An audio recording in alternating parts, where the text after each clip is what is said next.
Bartlett hits 100 as Somerset recover from early wickets.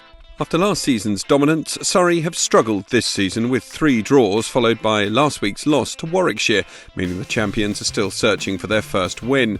Somerset, on the other hand, have set much of the early pace, picking up 3 wins and a draw as they aim to win the first championship in the club's history. Somerset looked like they meant business when Marcus Trescothick uppercut Morne Morkel over the slips from the first ball of the day. But the big South African hit back, Abel edging to third slip with Elgar taking the catch. That dismissal stemmed the flow of runs somewhat, and Trescothick fell as he edged through to the keeper, trying to get things moving. Tom Banton crunched his first ball through mid-wicket for 4 as he looked to continue his form from the One-Day Cup final. But Hildreth was on his way in the next over. He played down the wrong line and was pinned in front by Dunn. Banton responded by sending Clarke to the ropes for consecutive balls in the next over, and Bartlett joined him with one of his own from Dunn. Tight bowling from the Surrey attack forced the batsmen into a period of watchfulness, and Ryan Patel found the edge of Banton's bat 3 balls in a row. 2 more boundaries from Banton and another from Patel saw Somerset reach the interval at 100 for 3, a good response from this pair to put on an unbeaten 65 after the loss of those 3 early wickets. The Surrey bowlers were keeping the batsmen in check in the early part of the afternoon session before Bartlett broke the shackles by sending both Morkel and Dunn to the ropes.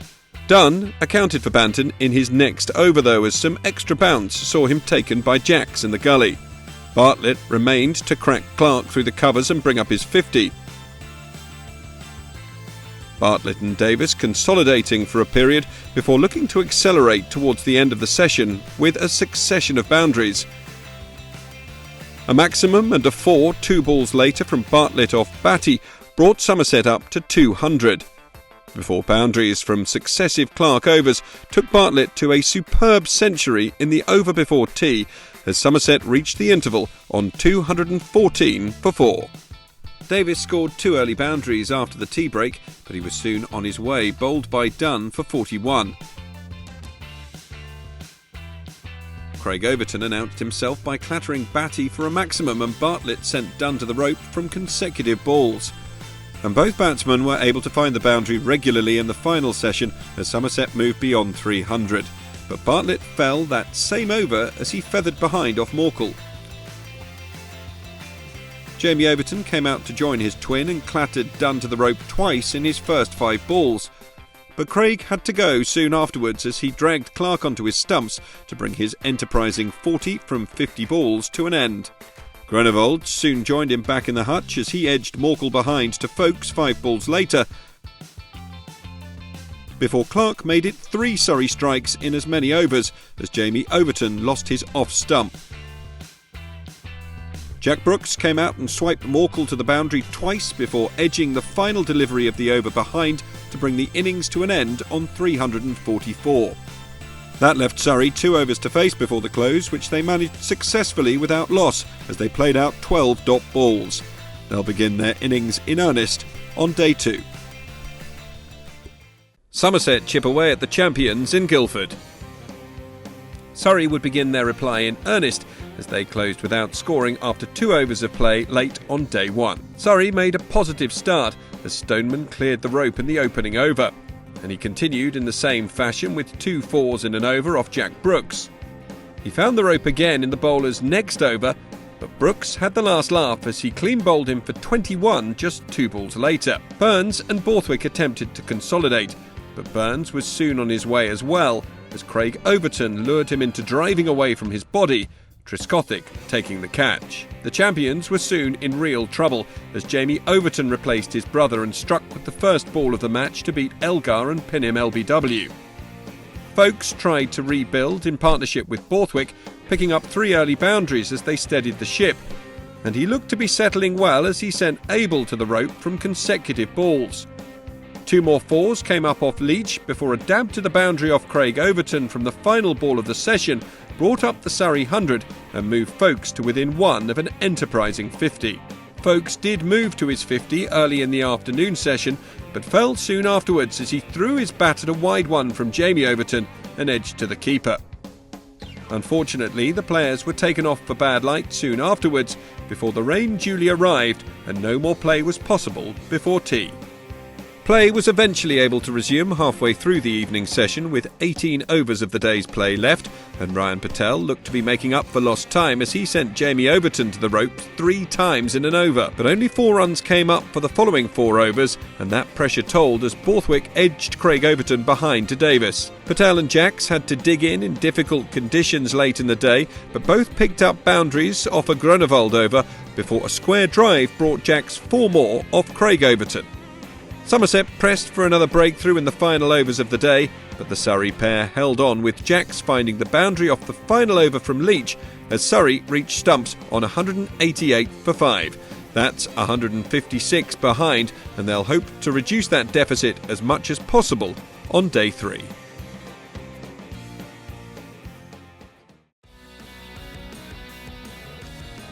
Dunn takes 5 as Surrey look to complete remarkable turnaround in Guildford. Surrey reached stumps at 188 for 5 after day 2, still 156 behind Somerset's first innings score after the West Country outfit chipped away at the champions' batting on a rain-hit day at Guildford. Somerset made an excellent start to their day when Jack shaped to play to leg but got a leading edge off Craig Overton in the second over of play, with Trescothick gratefully taking the simple catch at slip. Ricky Clark isn't one to die wondering. He took his side beyond 200 as he whipped Brooks off his legs to the boundary. He followed that up with 3 more 4s in quick succession, including a cover drive and hook from consecutive Brooks deliveries. The Overtons combined to remove him in the next over, however, with Jamie swooping at gully after Craig had taken the edge. And Craig Overton completed a deserved fifer when Morkel chipped one up to Leach at mid-on. Surrey were in danger of conceding a sizable first innings lead, and the end looked to be coming quickly when Batty fell for a duck in the next over, inside edging Groenewald behind. Ryan Patel held on for a while before he miscued a pull shot off Jamie Overton to depart for 63, and that brought the innings to a close for 231, earning Somerset a 113-run lead. Marcus Trescothick got going quickly as the visitors began their second innings with a couple of early boundaries off Dunn and Morkel respectively. Abel then got in on the act with back-to-back 4s from Clark, but he was gone just 2 balls later as Morkel had him caught by Jacks in the gully. Trescothick's early season struggles looked to be continuing when Morkel produced a peach to have him edging behind to Folkes.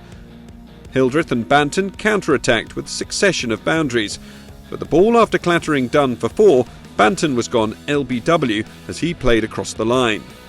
That dismissal brought the lunch interval as Surrey fought back impressively with the ball, but Somerset's lead 163 and looking to grow in the afternoon. James Hildreth made a positive start after lunch as he picked up a couple of boundaries in an over from Morkel, before following up with 2 more from consecutive deliveries by Clark soon afterwards. He helped himself to another couple in the next over from Dunn to bring up a rapid half-century from 59 balls. But he didn't last much longer as Ryan Patel managed to pin him LBW for 64. His partner Bartlett was on his way in the next over, caught behind off Clark as the game continued to move on apace. And only 1 more had been added to the Somerset total when Craig Overton looped a return catch to Morkel.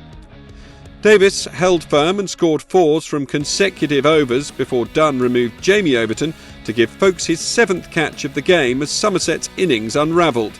And Dunn struck again soon afterwards to pin Davies LBW a couple of overs before tea, Somerset having moved to 256 by the interval and Surrey's thoughts turning to having to bat again tonight. Dunn claimed his 4th victim when he sent Jack Leach's stumps flying to leave Somerset 9 down. And then his 5th came in the next over when he removed Groenewald in the same fashion to bring Somerset's innings to an end. That meant the champions would face a chase of 266 to win a thrilling contest at Guildford, and they made a fast start as they found the boundary in each of the first 3 overs. That before Stoneman picked up 2 more from the start of the 4th over bowled by Brooks, but he was gone for a run of ball 12 when Brooks bowled him with the last ball of the over. The boundaries continued to come for Surrey as the game moved on at great pace. The Surrey batsmen looking comfortable, with Burns finding the rope from consecutive Groenewald deliveries, before both batsmen picked up a 4 apiece off Leach.